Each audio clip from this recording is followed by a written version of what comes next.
আসসালামু আলাইকুম।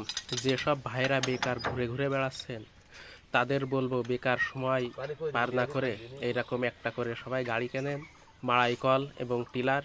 তাহলে প্রতিদিন এইরকম সিজনের সময় কমপক্ষে 4-5 হাজার টাকা, 3 হাজার টাকা এরকম আয় করতে পারবেন নিশ্চিন্তায়। বন্ধুরা, আজকে এই আধুনিক যুগে এই যান্ত্রিক শক্তির বদৌলতে আমাদের কৃষি কাজ করতে অনেক সহজ হয়।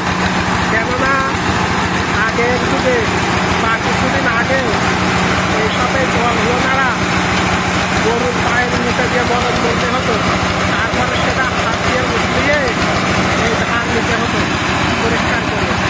কিন্তু এখন এই যে ডিজেল চালিত ইঞ্জিন দিয়ে এই ভিতরে যে পাখা ফ্যান ঘুরিয়ে এই আইসে সুন্দরভাবে উড়িয়ে পরিষ্কার করে নেওয়া যাচ্ছে।